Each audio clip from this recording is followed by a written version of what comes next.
Sa video ito, ipapakita ko sa inyo kung paano panindigan ang pagiging mayaman kahit baon tayo sa utang. Bilang angkan ng mga hambog na pagdesisyonan ng aming pamilya na sa Batangas kami manghamak ng kapwa. At dito sa Cheats Glamping Beach Resort namin na pagdesisyonan, ipakita ang masasama naming ugali. Charot.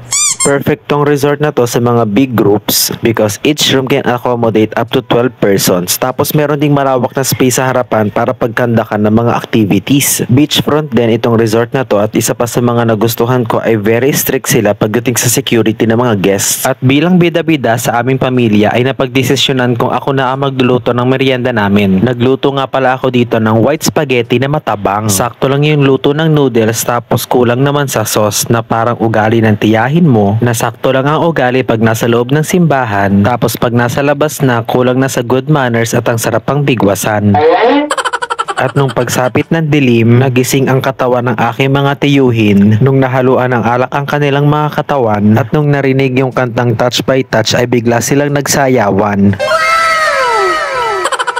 And for our dinner, nagluto na nga rin kami dito ng menudo, fried chicken at ng Shanghai. Hindi na ako magsasabi ng anything about sa mga pagkain na ito. Baka kasi may masabi akong hindi maganda at itakwil ako ng aking pamilya. Lahat ng ito ay masarap na perfect dun sa kakilala mo, nanuknukan ng yabang, tad-tad naman pala sa utang.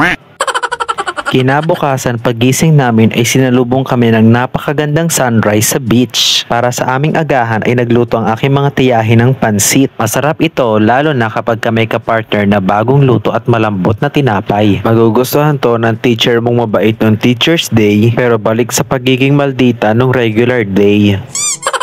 At para naman sa aming lunch, ako ang naatasang magluto ng buttered shrimp. At ito nga pala aming lunch, boodle fight. Ang ulam nga pala namin dito ay yung tirang menudo kagabi, fried chicken, Shanghai, steamed na gulay, yung niluto kong buttered shrimp at syempre lechon. Hindi ako fan ng lechon pero this one na-appreciate ko kasi masarap yung timpla ng balat tapos yung sarsa niya the best. I highly recommend yung ganitong klase ng lunch sa mga politiko ng Camarines Sur na imbis na nasa Bicol nung kasagsagan ng bagyo ay andun sa Siargao nakikiparty kasama ng mga kano.